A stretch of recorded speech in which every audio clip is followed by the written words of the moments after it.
Welcome to the Project Censored Show. I'm your host, Mickey Huff. On today's program, we welcome back Abby Martin of Media Roots and, of course, the Empire Files. Abby Martin also penned the foreword for Censored 2019, Fighting the Fake News Invasion. That's our latest book. You can learn more at projectcensored.org. She was recently part of Sonoma State University's Social Justice Week, and Sonoma State University in Northern California is where Project Censored was founded by Carl Jensen in 1976. Since then, Peter Phillips, who ran the project for many, many years until I became director in 2010, has now been, for the last several years, putting together an entire week dedicated to social justice issues.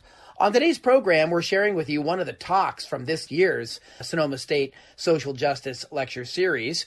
Abby Martin was the keynote speaker and gave a talk on critical media challenging U.S. empire, where she talks at great length about the propaganda surrounding U.S. involvement in Venezuela. We now share that talk with you. Now I'd like to introduce Abby Martin. She is an anti-imperialist journalist, founder of Media Roots, former member of the board of directors at the Media Freedom Foundation, Project Censored, and the creator of the Empire Files. Please give her a round of applause.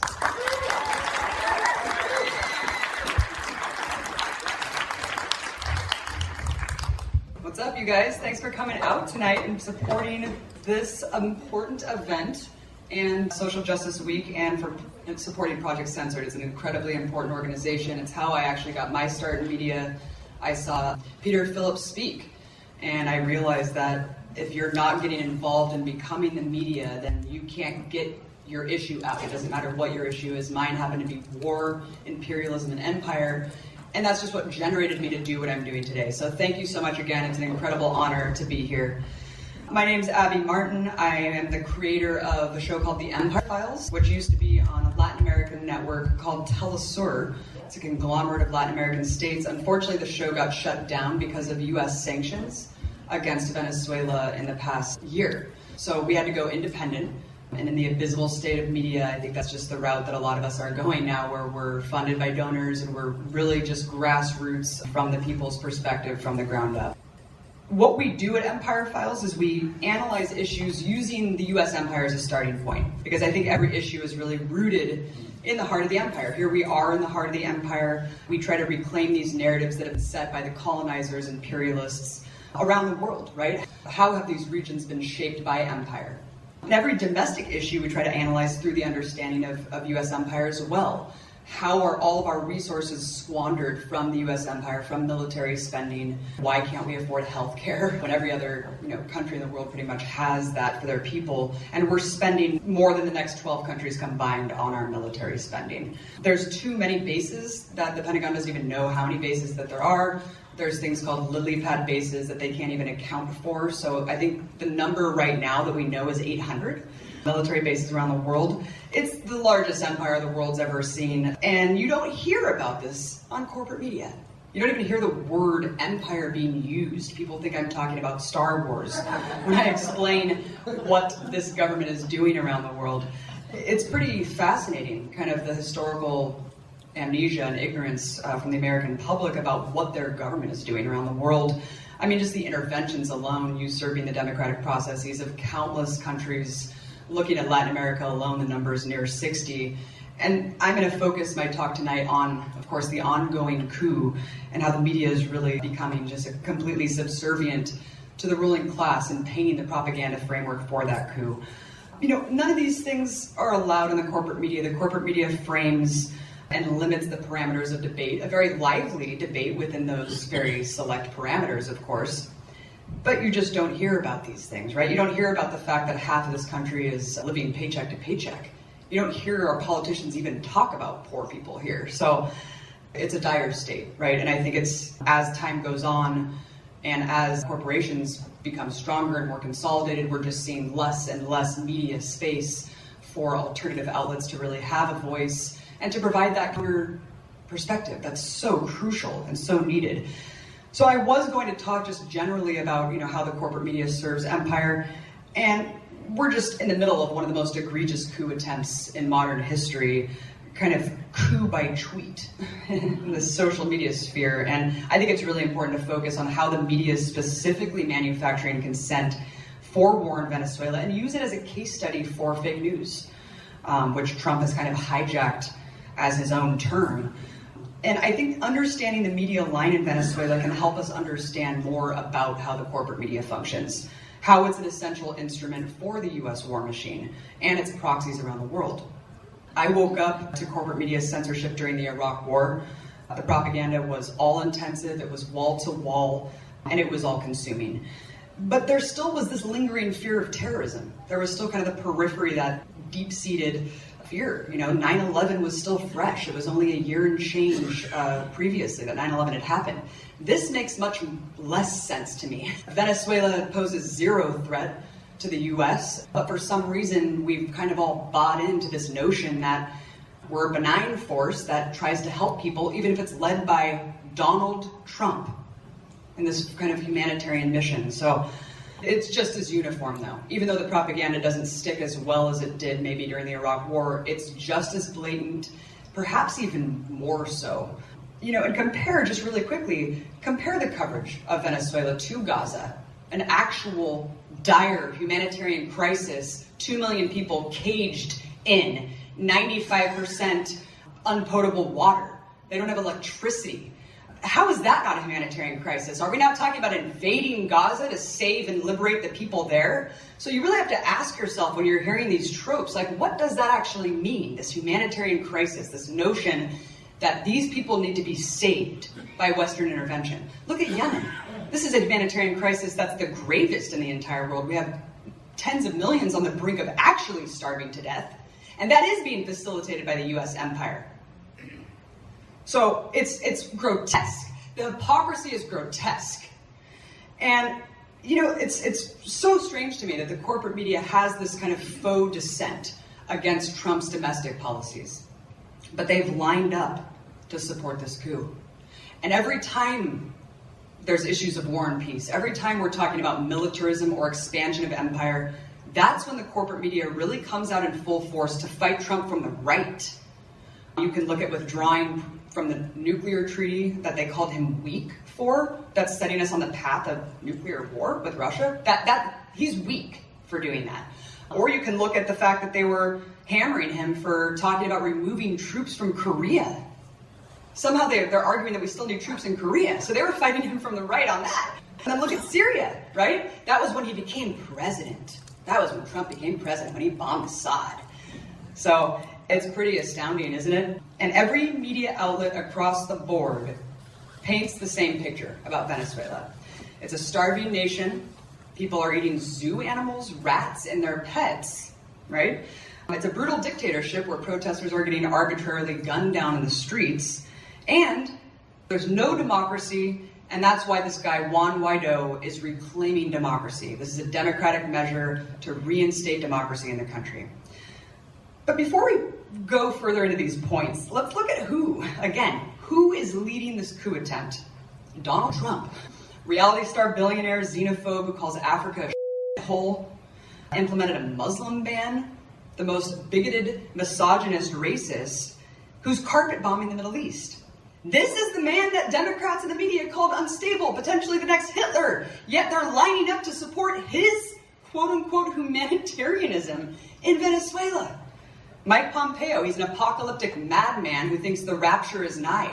This is a guy who just went on Fox News and declared Hezbollah is in Venezuela. Iranian cells are in Venezuela. And what did Fox News do as a response? They just printed it. Confirmed. Well, Mike Pompeo said it. Well, that's confirmed. Hezbollah in Venezuela. And then you have John Bolton. This is an Iraq war architect, extremely dangerous neocon. He declared with zero evidence that Russia and Cuba were arbitrarily executing people in the street in Venezuela right now, like cells, these agents from these hostile nations. Just stunning. And then, of course, we know that the troika of tyranny, where this is not just about Venezuela, this is about Cuba and Nicaragua, and completely reshaping and recolonizing Latin America at the behest of U.S. corporations and militarism. And then I think the most comical person involved in this is Elliot Abrams. He led the 2002 coup against Hugo Chavez with the Bush administration. He is a literal war criminal, and I'm not mincing words. He literally is a war criminal. He hid weapons and aid shipments during the Iran-Contra scandal. He facilitated genocide. He funded right-wing death squads. I mean, it's cartoonishly brazen to have this guy back in office, overseeing the current coup, instead of being chained to a dungeon wall for eternity, which is where he should be. You'd think that Donald Trump leading this gaggle of war criminals would be a cause for concern for people. People would maybe question the notion that, maybe this isn't about humanitarianism at all. But no, the corporate media is lined up, as well as Democratic progressive darlings in the administration, to basically support the propaganda framework again. So even though you see Bernie Sanders saying that he opposes military intervention, he's still saying Maduro needs to let the aid in. The aid is a mechanism for regime change. That's the second stage of the coup. So it's very disconcerting to see even the most progressive people in Congress buying into the propaganda and actually helping the coup be facilitated. It's a disgrace, frankly. So let's look at the media's promotion of the coup and the major justifications for the coup. Dictatorship versus democracy. Maduro's a dictator, right? Juan Guaido is the president. He's the interim president, and he's saving democracy. Well, what's weird about this, I think the weirdest part, is that the opposition making this claim won their seats through the same electoral process that Maduro won. So I guess the elections are only rigged when the socialists win, not when they win seats. So that's always just been kind of a funny thing. I mean, Venezuelan elections have more checks and balances than most countries in the world. As a matter of fact, they're certainly more democratic than our elections. They are heavily monitored by independent observers. And in fact, the opposition called the UN to not come and observe the elections in 2018, which could have proved alleged voter fraud if they actually came. So that's very fascinating. They did not want the UN there to observe the results because, of course, the opposition wants to declare these elections illegitimate so it can bolster the claim that Maduro is a dictator and the elections are fake. So they boycotted the process. They refused to run, they refused to vote. And one of the opposition coalition members, Henry Falcone, actually disrupted that plan. He did put his voice in the ring, and he immediately got expelled by the MUD coalition in Venezuela and threatened to be sanctioned by the US government. Literally threatened by Mike Pence and Donald Trump for running in an election. That's really amazing. So they are too fragmented. I mean, the opposition's too fragmented to win. That's why Maduro won, right? And they can't kind of galvanize themselves to win, so they keep trying to usurp and reclaim power by violent, undemocratic means. And it's pretty scary because not only are they boycotting the elections, but there's armed kind of violent wings of the opposition that go and actually attack and intimidate voters and attack polling places. And in the last election, there were 200 polling places that were attacked, 10 deaths. So there was a lot of intimidation on the ground to try to prevent this process from going through.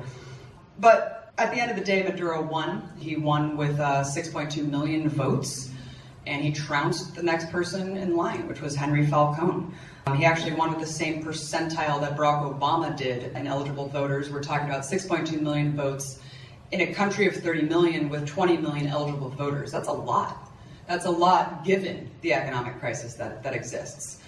Given the pressure on the country. It is difficult to live in a country that's under siege by the US empire. That is why people are leaving. That is why people still leave Cuba. It's not easy to live under economic embargo, of crippling sanctions preventing crucial medicine from reaching you. That's difficult.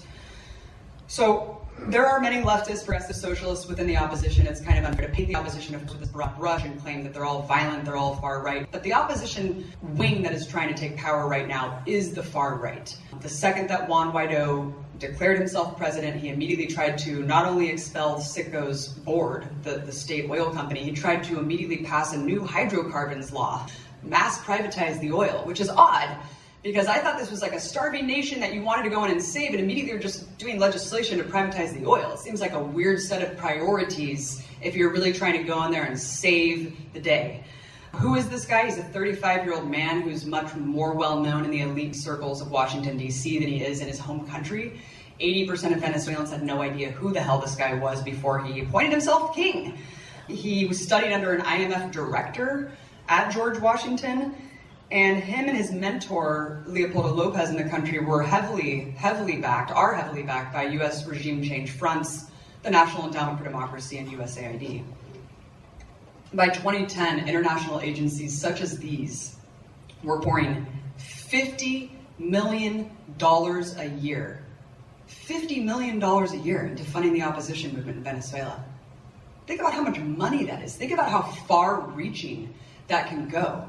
So this is what the CIA does now. They use these non-governmental organizations to foment the discord and the radical discontent that they blame people like me doing in this country, that they're paying Venezuelans to do to try to overthrow their government and to create that quote-unquote humanitarian crisis, which I'm going to get into. So, the day before this happened, no one was involved in this. There was only like 3 other people in Venezuela who even knew about the plan and that were working with Guaido to do this. So it was kind of a surprise to a lot of opposition people as well that he even declared himself president without really their backing. But he got the green light from Mike Pence, and that's pretty much all he needed. The day before the coup, he got a call from Mike Pence and said, "We're with you, go ahead." As the White House explained to the Washington Post, quote, "We've been engaged with the same strategy in Venezuela, to build international pressure, to help organize the internal opposition, and push for a peaceful restoration of democracy. But that internal piece was missing. Guaido was the piece we needed for our strategy to be coherent and complete." Well, sounds like a pretty open and shut case of regime change CIA plot. Like, we can all go home now. I mean, how ridiculous, how brazen is this? That they're actually just telling the media, yeah, Guaido was exactly what we needed to make this complete, to get our coup off the ground. But again, you're not hearing any of this on the media, right? The media that allegedly hates Trump, the fake news that's trying to take him down. And let's talk about this notion of an international community, this kind of coalition of the willing. That's what we heard during the Iraq War, remember? How many nations supported the US in their invasion of Iraq? Well, you hear the same thing today, that the international community supports Juan Guaido. Well, oddly enough, when you look at what that international community is actually comprised of, it's mostly just white colonizer imperialist nations or former empires that support Juan Guaido, or US allied Latin American countries. Africa, every single country in Africa except Morocco does not recognize Guaido. Every single country in the Middle East except for Israel does not recognize Guaido. Every single country in the Caribbean except for the Bahamas does not recognize Guaido. And it just goes on and on and on. And so it's just quite disgusting to actually have those voices erased, to not talk about the brown, black populations of the world and what they think about this coup. So I've always just been really disgusted by that. So let's go on to the next kind of talking point here, which is validating our intervention here, which is Maduro's security forces are crushing dissent and wantonly executing peaceful protesters on the ground. Well, that couldn't be further from the truth. There are huge anti-government protests that stretch as far as the eye can see, hundreds of thousands of people filling up giant square blocks, right? We've all seen that with our own eyes. Zero government interference. I was there, we've seen it. I don't think any of us can really claim that we've seen those protests be interfered with by the government. Now, there's another side of the story here where there are armed, kind of blockaded wings of the protest called guarimbas. They are violent.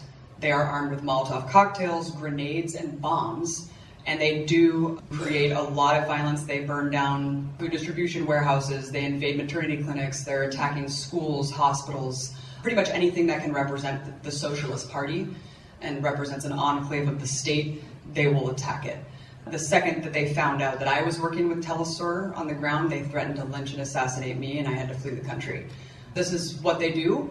They consider Telesur an enemy, part of the enemy, because it's affiliated with the state, and there's been multiple coup plots that have been uncovered that actually had Telesur as a target to be firebombed and taken out if those coups did indeed go through. So Telesur will in fact be targeted if Juan Guaido and the coup does succeed here. And it already has been targeted, of course, by the sanctions that we don't really hear about.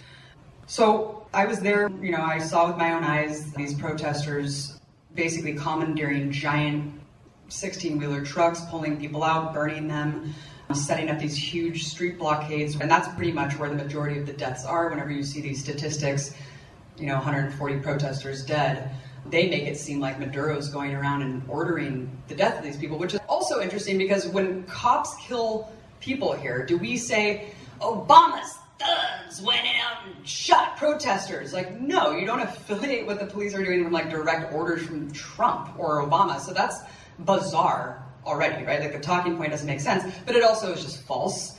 First of all, Caracas is the most crime-ridden city in the entire world, so a lot does happen, and there is a lot of violence. It's very dangerous, and that is hand in hand with just the economic crisis. Inflation is sky high, it's, shortages of food, it's a difficult place to live, and so there is a lot of crime. And so these people kind of use the protests and carry out a lot of violent activity under the cover of kind of protesting, right? And I interviewed these people because a lot of these people are just glorified. I mean, everyone from Vice to MSNBC can go and bed themselves with the guarimbas, and they're all like masked and, making Molotov cocktail factories, and they just like pretend like this is necessary because these people are pushed to desperation enough that, they're gonna throw Molotov cocktails at the cops when they're going through this, right? But none of these people actually talk to them. They just put a microphone like, why are you throwing Molotov cocktails? Why do you have a grenade in your hand? And I spoke to one of these people who actually was holding a grenade, and he said, I can't be an entrepreneur. Think about that. I said, why are you holding a grenade? He said, I cannot be a business owner here. So that's kind of the mentality. It is a class struggle. It's very, very kind of viscerally, like there's a very visceral racial dynamic of the opposition. It's a lot more white, affluent. It's the revolt of the well-off. And when you look at kind of the history and legacy of Hugo Chavez and subsequently Maduro, you understand that they are Black, Afro-Indigenous Venezuelans who have uplifted millions of people out of poverty that were rendered invisible by the same class that wants to take back that power. I wanted to just say one more thing about this notion that Maduro's killing people in the streets, and I wanted to use a media example to show you just how this works in the framework of the corporate media. CBS News. January 22nd to January 25th of this year, as the coup was really exploding, 40 people died. 40 people were killed. Now, if you're watching the corporate media, you would take away that Maduro ordered police forces to go and just assassinate protesters, just arbitrarily, right? What's amazing is when you look at this, and CBS actually did say, they literally came out and said, quote, after last week's mass unrest, when security forces killed more than 40 people. That was a CBS quote.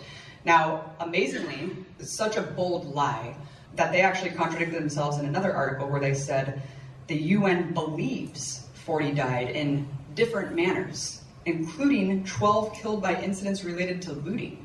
I was like, wait, okay, so that's different. First you said 40 people were straight up killed by police on the orders of Maduro, and now the story's changing to 40 people died, we don't know how, could be crime, could be looting. Weird, right? So then I looked at the actual UN report, because of course, again, they're claiming that like either Maduro security forces or pro-government gangs go and like wantonly kill people in the streets. So when you looked at the actual UN report, it said it could have been armed gangs, either pro-government or otherwise. I was like, well, that's fraud as hell.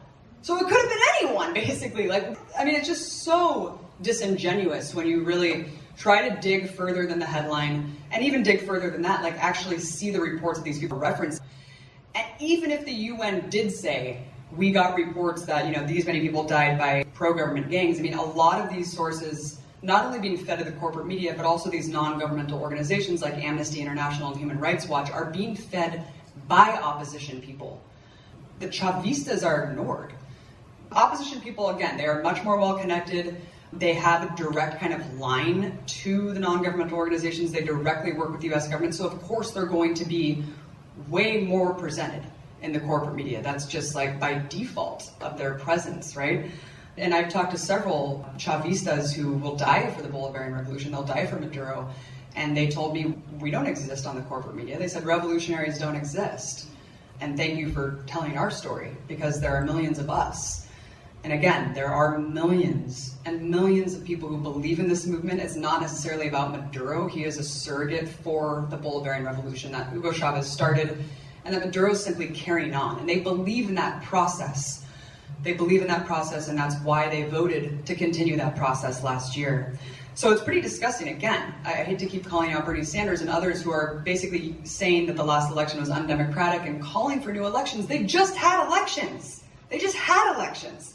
So again, you're playing into this kind of propaganda where you're saying, oh, they need to do this. No, they don't need to do anything at the behest of you.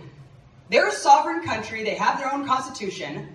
So stop telling people what they should do and bending the empire and its military to bend these other countries to your will. It's grotesque. It is absolutely grotesque. So now let's look at the final notion that this is a humanitarian crisis, right? That's what we're told, with authority from pretty much everyone across the board, that there's a humanitarian crisis in Venezuela, and that's why we need to intervene. What's surprisingly absent from this discourse is testimony from the actual UN human rights investigator that was designated to investigate the said humanitarian crisis. His name is Alfred de Zayas. He was the first UN investigator to go to Venezuela in 21 years. I interviewed him on Empire Files. It's an incredible interview. I mean, he's been ignored by every single mainstream news outlet. He has written 21 reports for the Human Rights Council, and he wrote the definitive report on Venezuela. And the findings are astounding because it really just flies in the face of everything that you're being fed by the mainstream media apparatus. Not only does he outline how this coup is just a brazen violation of international law, but he also talks about how the sanctions and the economic embargo that were implemented by first the Obama administration in 2013, and then the Trump administration, which really has ramped it up to a completely unseen level where he put, I think, 70 new sanctions on Venezuela, of course, before the coup even happened. But that is what has really stifled and asphyxiated Venezuela's economy and really prevented it from recovering. Of course, you can't uncouple the economic crisis with the price of oil. I mean, Venezuela is a country that is 95% or even more dependent on oil exports for its revenue. And oil took a free fall a couple of years ago, and their economy just completely went into free fall at that point. And here's the difference, is that obviously a country as rich as Venezuela and as resource rich as Venezuela would be able to pick itself up by its feet if anything like that happens. The thing is, because of the economic embargo that was implemented, you have to trade oil in US dollars, so that was impossible. They couldn't absolve their debt, they couldn't take out loans. All of those things were stifled for them. And not only that, but other countries that they may do deals with were then threatened with sanctions if they did help Venezuela. So how were they supposed to recover economically? That's just the prevention of recovery, right? And then you look at kind of the genocidal nature of what sanctions are. Sanctions are war.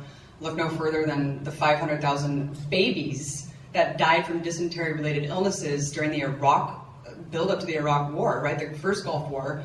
Madeleine Albright said that was worth it. That's what these people think.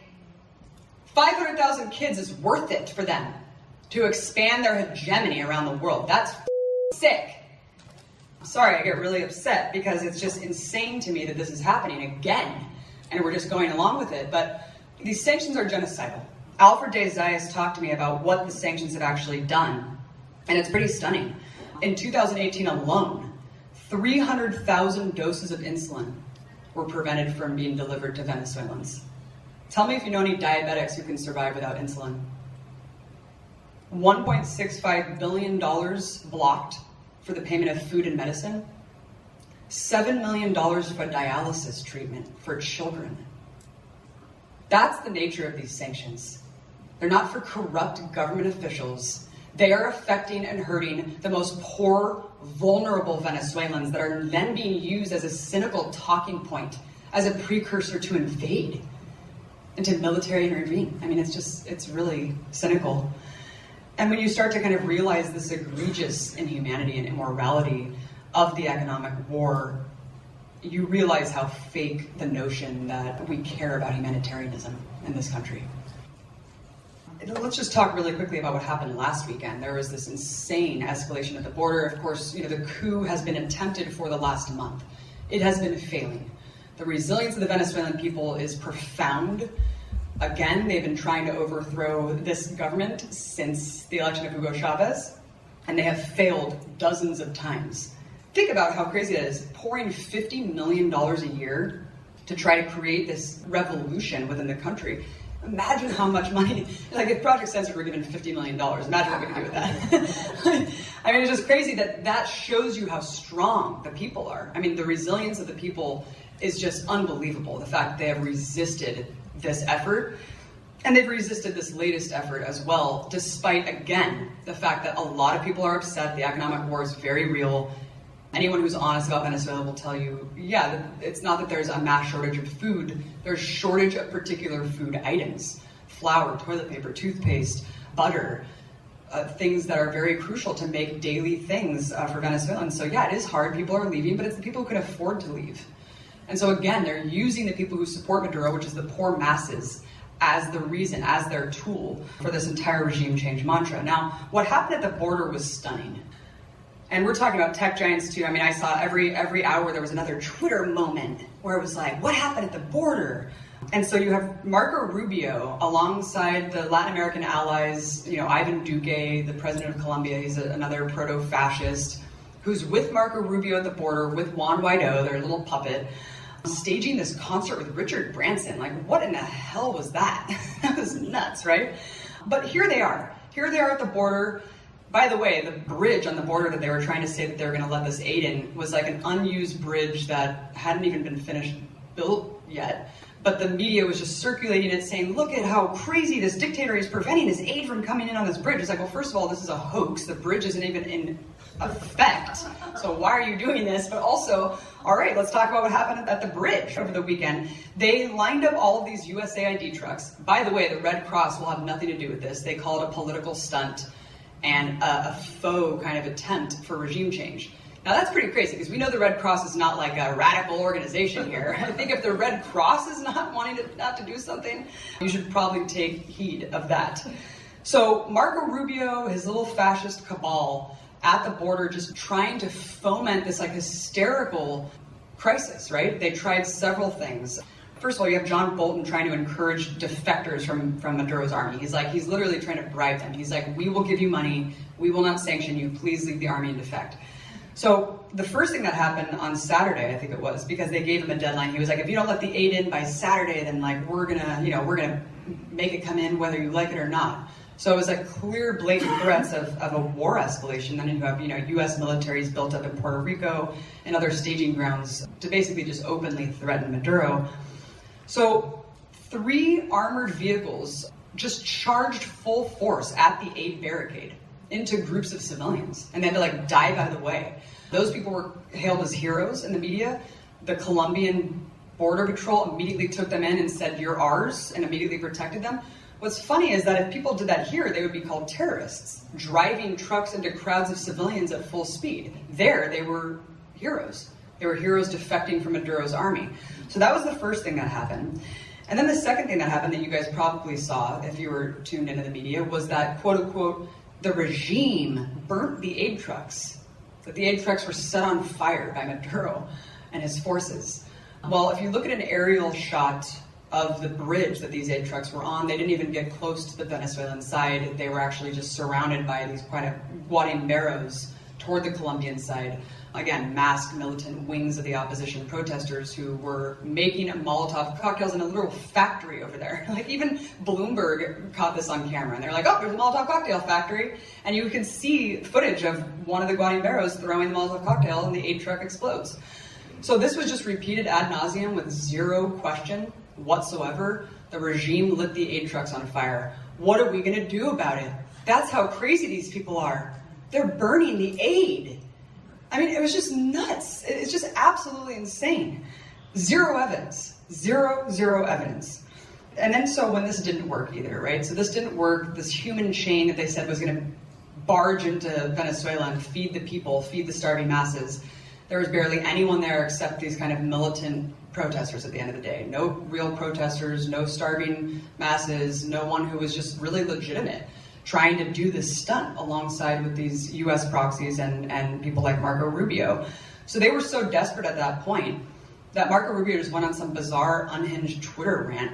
I don't know if you guys saw this, where he literally posted snuff photos of Muammar Gaddafi in an open threat to Maduro. Literally like posted murder shots of Gaddafi getting raped with a sword and murdered in the streets. And I found that reprehensible. We actually started a petition to try to call for his resignation just as a symbolic gesture, because the fact that Ilhan Omar gets widespread condemnation for simply talking about a lobbying force on the Hill. It's all about the Benjamins, baby. This is how AIPAC works. Oh, no. you're going to get condemned from not only Republicans, not only the entirety of the mainstream media, but your own allies, Democrats. Everyone's going to come down on you and demand an apology or a clarification. Where was the outrage about Marco Rubio threatening to murder a leader? He threatened to murder Nicholas Maduro. Twitter didn't even remove the photos. They didn't censor him at all. There was nothing at all. And in fact, if you looked at the mainstream media the next day, it was like, oh, cryptic tweet sends the world ablaze. Like, what did he mean by this? It's like, I don't know. I think he was calling to murder Maduro. That's what I think the tweet meant. He also posted photos of Manuel Noriega getting arrested. I mean, look, everyone remembers what happened in Panama, Operation Just Cause. 3,000 Panamanians died in that. He's threatening that. And then he went and threatened the Cuban president. We'll see you next. This man is a lunatic. This man is a lunatic. He should immediately resign from Congress. But there's not one peep even from these so-called progressives. Where is the outrage? Where is the outrage? I just couldn't believe it. I really couldn't believe it. It made me physically ill to see that. Like I said, I mean, these people are legitimizing the mechanism for regime change now. Like Elizabeth Warren. She's someone that Trump humiliates every time she's given airtime, every time he's given airtime talking about her, he humiliates her. Yet you would think that someone like her would say, yeah, Trump's disgusting. Obviously, this is a cynical ploy. Even if she were to couch her language in, oh, Maduro needs aid, you would think that she would at least be like, but we can't trust Trump, obviously. But no, she went out there and said, yeah, we need to support this.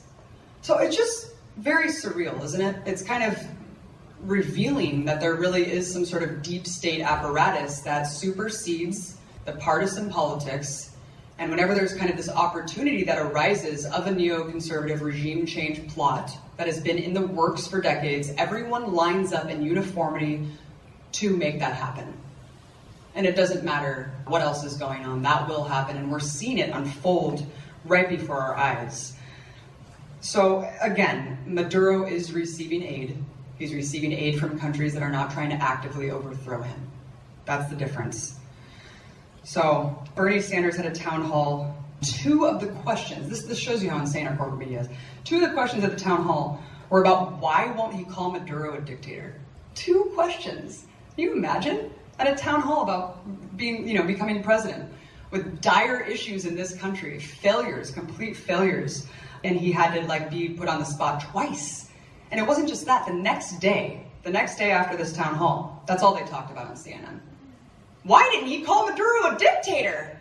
Well, he's not fit to be president. He should have said Maduro was a dictator. Can you believe that this is the discourse in this country? It's just nuts. This isn't just happening, of course, in the big six or maybe even big five now, with the five corporations controlling basically everything that we see, hear, and read. It's the information war, like I said, coup by tweet. It's happening in the social media sphere, and it's unfolding real time on Twitter and on social media. Whatever we see online, first of all, it's so dominated by right-wing exiles and pro-coup Venezuelans that it's really hard to kind of sort through that. But you have to understand, in a corporate media structure that's subsidized by big oil, and when Venezuela has the largest oil reserves in the world, you have to also ask yourself, it's not just the NSA, it's not just Russian bots, right? What are corporations doing to employ their own propaganda operations, to correct the record themselves?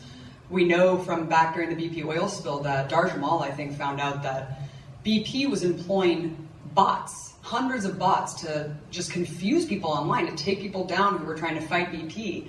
So you have to kind of imagine, right, that is happening on such a grand scale that we can't even comprehend, while everything's being deflected toward Russian bots and fake news. What are corporations doing? What is the NSA doing? What is the US government doing to shape these narratives online? And also, what's real? What is real and what's not? So tens of millions of dollars are going into these social media operations to steer this line and to embolden the corporate media narrative. Twitter just removed 2,000 pro-Maduro accounts based on no evidence at all that they had anything to do with the government. They said that they were, quote, influencing people. So, under the banner of fighting fake news and Russian propaganda, there's been a massive purge of alternative voices, of grassroots news. And it pretty much started to happen after the 2016 election. Under the banner of fighting fake news and Russian disinfo, that all became one and the same to the blob in DC. That all became the same. So this traumatic election just basically gave them an opportunity to crack down on dissent and to crack down on anti-establishment voices online. In 2017, the Senate Judiciary Committee made a request to Facebook, Google, and Twitter, Google owns YouTube, remember, to draw up a mission statement to prevent the foment of discord. Now, discord literally means disagreement. That's what it means. The government asked these tech companies, and there was no law mandating them to do so. They preemptively did this. They acquiesced to the US government without a law. They changed all the algorithms. They backpaged all news, like Project Censored, like Counterpunch, like Empire Files. You can't even find our stuff if you type it on YouTube, unless you go directly to our channel. But that's what they've done. That's what they've done under the banner of fighting Russian disinformation and fake news. They don't care about fighting fake. They are fake news. I mean, the corporate media is the best example of fake news.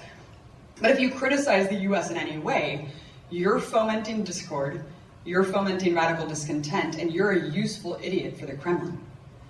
For example, the New York Times, during this coup attempt, the New York Times said, Russia alleges that this is a coup.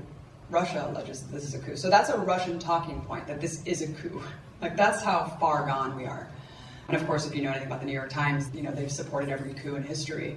So that's not surprising. But now it's a Russian talking point. Reality is a Russian talking point. And let's talk about state media really quick, because state media, like Telesur, like Russia Today, are bemoaned as state propaganda organs, discredited, right? Cartoonishly going along with who's an enemy and who's a friend of the US government. Well, their state agencies are now enemies and friends of us. So Al Jazeera is now accepted. It used to be called the terrorist network during 9/11. Now that's credible in the eyes of the mainstream.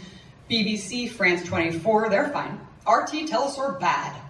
Bad. Well, I think we're mature enough to get the Russian perspective. I want the Russian perspective. I want the Chinese perspective. I want the Middle Eastern perspective. I don't want to look at the world through an ethnocentrist, jingoistic, nationalist lens, especially when we're the world's largest empire that's dominating the rest of the world, subjugating billions of people under our boot. So yeah, I think that we're mature enough to not have our reality curated for us by these tech giants.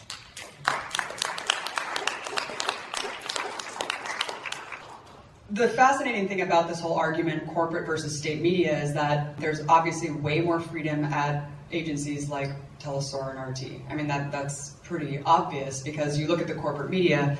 I think that people like Phil Donahue and Chris Hedges, even, who opposed the Iraq War. I mean, Chris Hedges lost his job at the New York Times. Phil Donahue lost his job at MSNBC. They've been vindicated, right?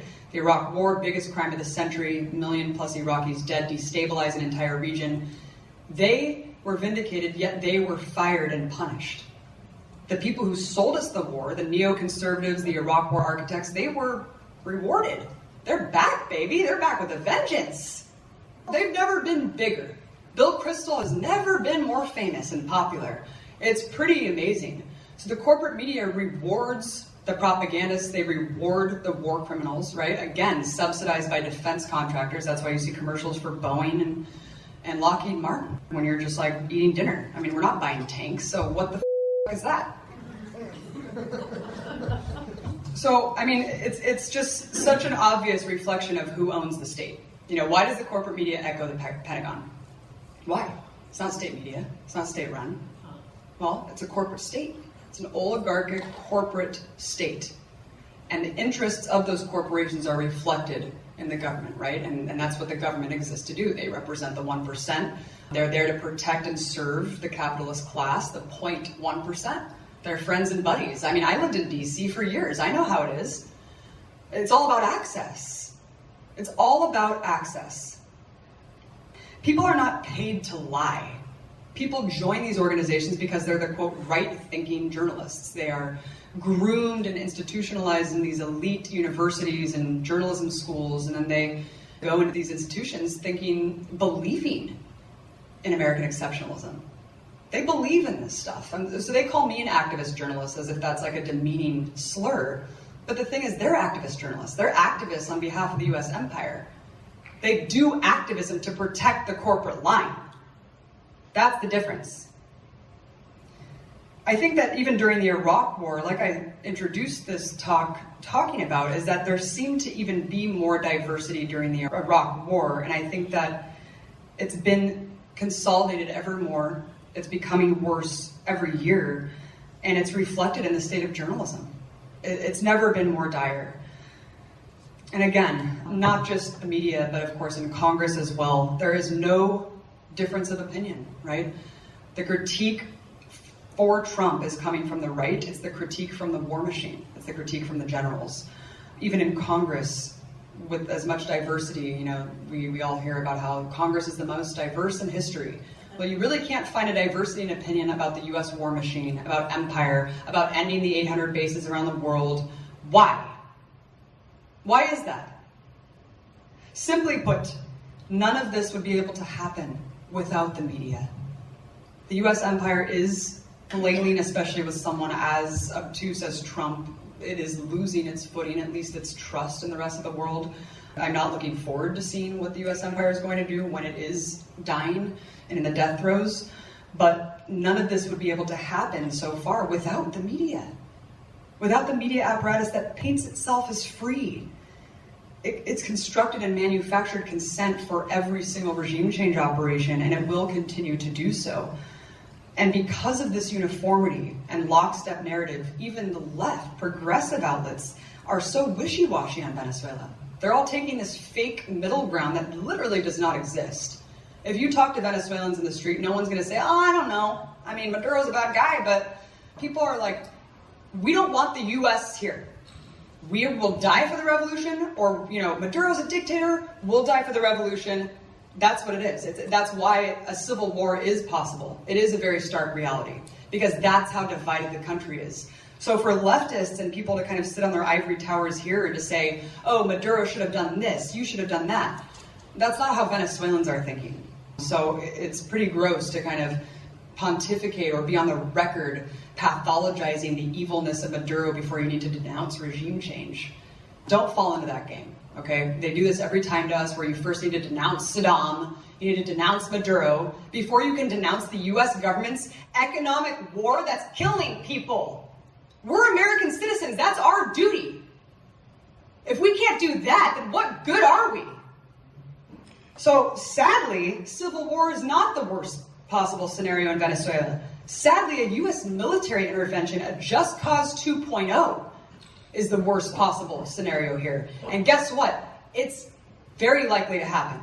Trump is a madman, he's a monster, and his ego is so out of control that I actually can't see him backing down here. Someone asked him, because he's sitting down with Kim Jong-un, why can't you sit down with Maduro? He said it's too far along. The regime change is too far along. We can't back down now. What does that mean? That's why it is so crucial for us to be active players, to be involved to combat the information war, because that's what this is. It is now in the internet. It's online. The war is being waged on our minds. It is an information war, as we know. I mean, it's never been more apparent with the onslaught of propaganda coming from Venezuela. And so we need to be both online and in the streets. It's about time that we build up an actual resistance to the war machine, a genuine anti-war movement, galvanize efforts to combat this, and to force the Progressive Caucus to address this. We need to force their hand. People say I'm being too hard on AOC and Bernie Sanders and Elizabeth Warren. No, if we're not hard on them, who will be? We need to fight them from the left. We need to force them to admit, yes, we shouldn't have this empire. We shouldn't have these bases. This is where our money's going. We're squandering it all. So this is why the work of Project Censored, what you guys are all involved in, the fact that you guys are even here, that you're involved in activism, is so crucial.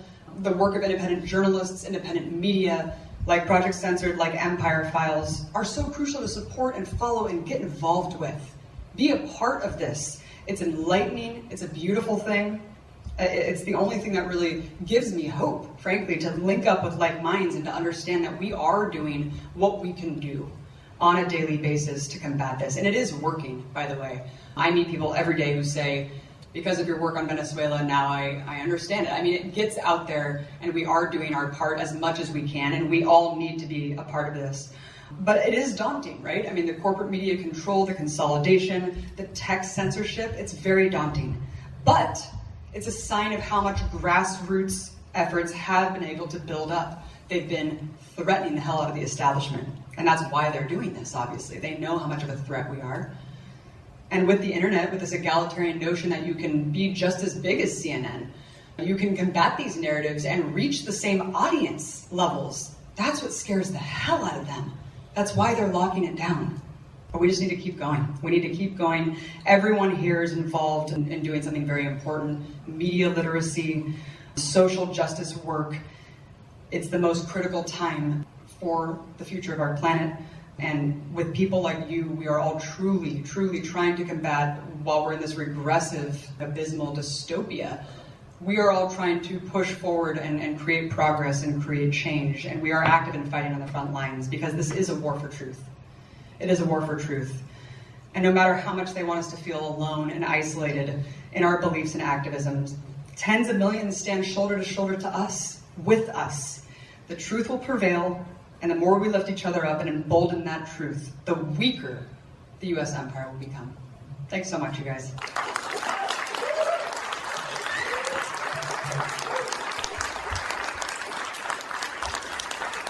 And if anyone has any questions, yeah. What are your thoughts on Tulsi Gabbard's campaign? Thank you for bringing her up, because she is she's pretty much the only one that's not couching her rhetoric in like, Maduro's evil, but we shouldn't intervene. She's actually saying we should not intervene. This is outrageous. The neoconservatives and neoliberals are fomenting this, and it's completely crazy. And I really respect her and appreciate her for that a lot. I would love to hear her clarify her stance on torture and Israel, considering she was at AIPAC 2 years ago. But I think that right now she's definitely the best that we have on the campaign trail to combat the coup and regime change wars. And I am so excited that she'll be out there on the debate stage really pushing that dialogue to the left. That's super crucial right now. Yeah, so I'm really happy she's out there, and I hope she really keeps them on their toes. But yeah, she's getting it's amazing to see how smeared she's getting for simply just saying she didn't want war in Syria. You Assadist! Why do you love Assad? Like, why do you love Assad, Tulsi? I mean, it's pretty crazy. Yeah, what do you think we should be doing about the closing down of the open society that we see in these changes to the Google algorithms and Facebook shutting down pages and what seems to be their own filtering of certain posts that have certain links? That seems like just an incredibly dangerous thing that we have to confront. It is very dangerous, and it's affected a ton of people and really had a lot of good organizations take a hit. And a lot of people have lost a lot of funding structures. And I think that the absolute best thing that we can do is join mailing lists. Directly follow the journalists and organizations that you wish to see. We have to go back to before social media, before we bought in and invested so much of our time and energy, because it really can be shut down in a heartbeat.